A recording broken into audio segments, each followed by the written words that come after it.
नमस्कार, मैं जगवीर चिकारा। आज कक्षा 9th विषय सामाजिक विज्ञान पाठ नंबर 2 अर्थशास्त्र हमारी पुस्तक है संसाधन के रूप में रूप। हमने पहली वीडियो में कुछ क्वेश्चन किए हैं, आज और कुछ क्वेश्चन आपके लेके सामने हाजिर हुआ हूँ। हमारा आज प्रश्न है परछन बेरोजगारी और मौसमी बेरोजगारी क्या होती है। इसका दूसरा नाम है परछन। परछन मतलब छिपी हुई, जो दिखाई नहीं देती, और मौसमी बेरोजगारी। थोड़ा सिंपल वे में बताता हूं आपको। परछन बेरोजगारी वो बेरोजगारी होती है जिसमें आदमी कार्य में लगा हुआ प्रतीत होता है। अगर किसी दो आदमी को हटा दिया जाए और उत्पादन पर कोई फर्क न पड़े तो ऐसी बेरोजगारी छिपी बेरोजगारी होती है। ऐसी बेरोजगारी कृषि क्षेत्र में, छोटे मोटे जो दुकानें हैं शहरों में या गांवों में, वहां पाई जाती है। वो क्या है? उदाहरण स्वरूप मान लीजिए किसी खेत में 5 व्यक्ति कार्य कर रहे हैं। अगर उसमें से 2 आदमियों को हटाकर किसी और काम पर लगा दिया जाए या किसी नौकरी पर लगा दिया जाए, वो 3 आदमी भी उस खेती के कार्य को कर सकते हैं। उससे कृषि कार्य के उत्पादन पर कोई फर्क नहीं पड़ेगा। वो 2 बाहर नौकरी करेंगे तो उससे घर की आमदनी बढ़ेगी। अगर वो नौकरी नहीं करते हैं तो पूरा परिवार उस खेत में लगा रहे। या जैसे दुकान होती हैं शहरों में, छोटी मोटी किराने की दुकान होती हैं, उस दुकान में एक आदमी भी कार्य कर सकता है। उसमें घर के परिवार के 3 आदमी लगे रहते हैं तो उससे कोई फर्क नहीं पड़ता। अगर वो 2 आदमी कहीं और नौकरी करेंगे तो उससे घर की आमदनी बढ़ जाएगी। यह एक ऐसी स्थिति है जिसमें किसी काम के लिए जितने व्यक्तियों की आवश्यकता हो उससे अधिक व्यक्ति काम में लगे हुए हो। यद्यपि ऐसे काम में लगे व्यक्ति काम करते तो दिखाई देते हैं, तथापि वे पूरी तरह काम में नहीं लगे होते। ऐसी दशा में यदि अतिरिक्त श्रमिकों को काम से हटा दिया जाए तो उत्पादन पर कोई प्रभाव नहीं पड़ेगा। भारत के ग्रामीण क्षेत्रों में ये समस्या विशेषकर पाई जाती है। और उदाहरण के लिए गेहूं चावल के 1 एकड़ के खेत में खरपतवार निकालने के लिए 5 व्यक्तियों की आवश्यकता है और वहां पर 8 व्यक्ति आकर काम पर लग जाएं तो 3 अतिरिक्त व्यक्तियों को परछन बेरोजगार कहेंगे। 5 आदमी उस व्यक्ति को 5 व्यक्ति उस आदमी को उस कार्य को कर सकते हैं। 8 उसमें 3 और ज़्यादा लगा दिए, 3 वो फालतू हैं। अगर वो किसी दूसरे कार्य में लग जाएं तो वो कार्य दूसरा होगा, वहाँ से उसका दूसरा उत्पादन बढ़ेगा। तो ऐसी बेरोजगारी को परछन बेरोजगारी कहते हैं, जिसमें श्रमिक कार्य की जरूरत से ज़्यादा श्रमिकों को लगाया जाता है और उसमें से कुछ श्रमिकों को हटा दिया जाए तो उत्पादन पर कोई फर्क नहीं पड़ता। ऐसी बेरोजगारी को परछन बेरोजगारी कहा जाता है। अगला है प्रश्न मौसमी बेरोजगारी। मौसमी बेरोजगारी क्या होती है? कुछ व्यक्तियों को केवल वर्ष के कुछ महीनों में काम मिलता है।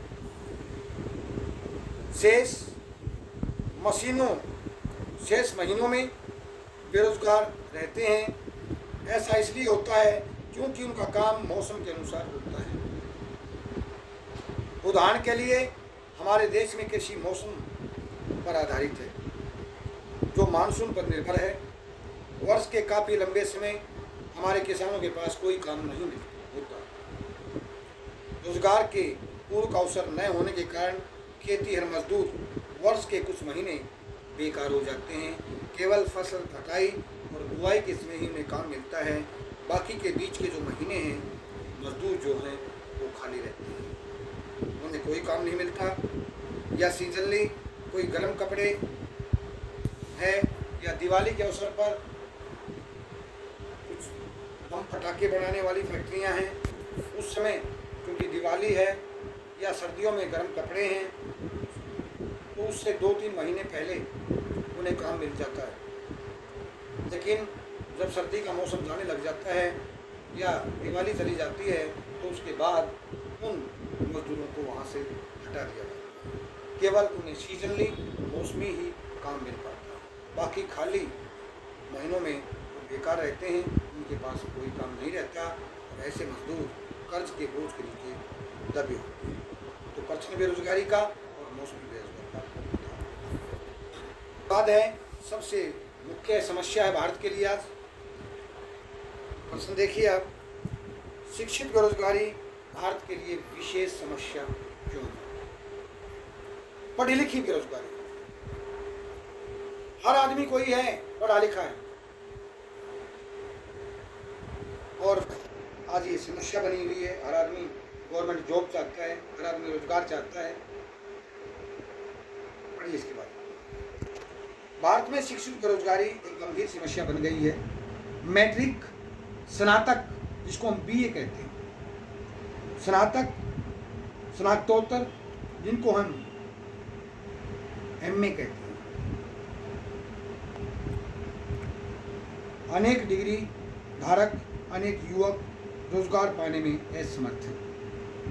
वह बेरोजगारी भारत के लिए एक विशेष समस्या बन गई है।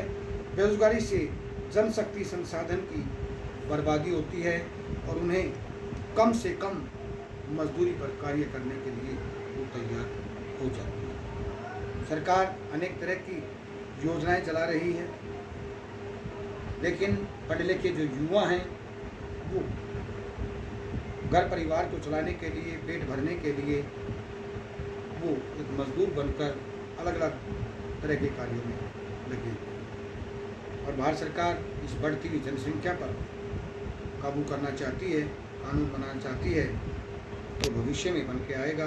लेकिन अगर यूं ही बढ़ती रही तो रोजगार के और जितने भी साधन हैं और जितने भी प्राकृतिक संसाधन हैं वो समाप्त हो जाएंगे।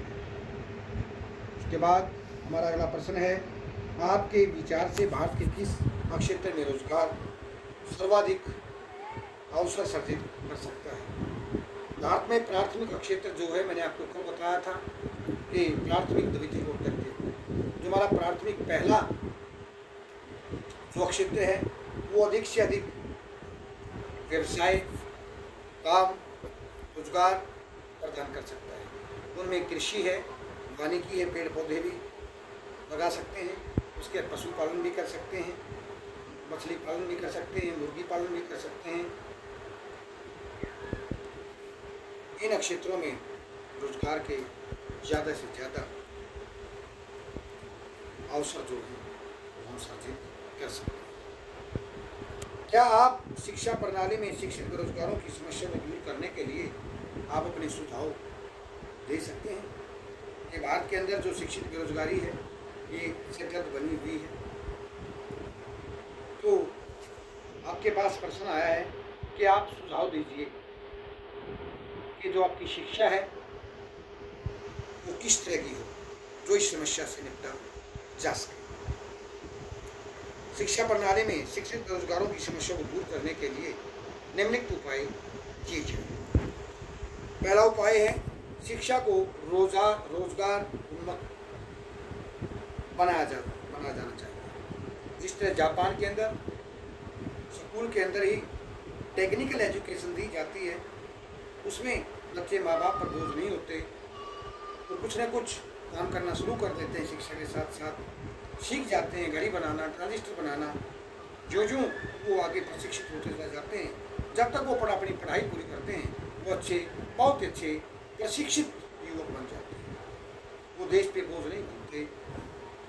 उनके द्वारा बनाई गई चीज़ें जो हैं वो विदेशों में बेची जाती हैं। व्यावसायिक प्रशिक्षण पर अधिक से अधिक बल दिया गया। भारत के अंदर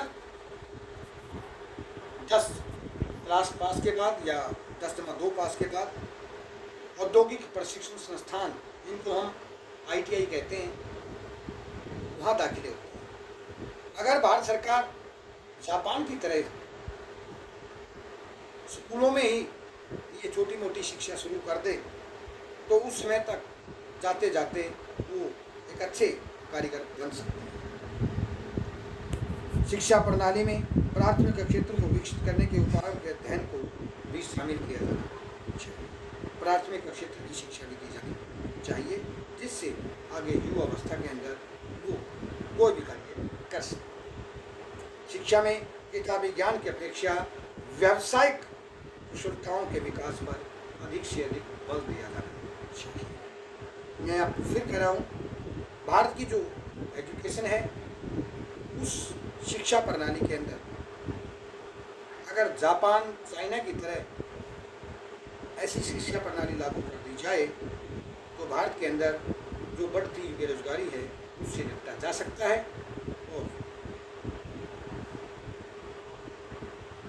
अच्छे देश में अच्छी अर्थव्यवस्था तैयार हो सकती है।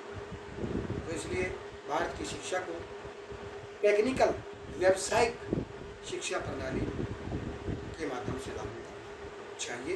ये मेरी सरकार को इसकी तरफ ध्यान देना चाहिए। इसके कुछ प्रश्न बचे हैं, तफसील आपके सामने लेके हाजिर होंगे। तब तक के लिए विदा चाहते हैं।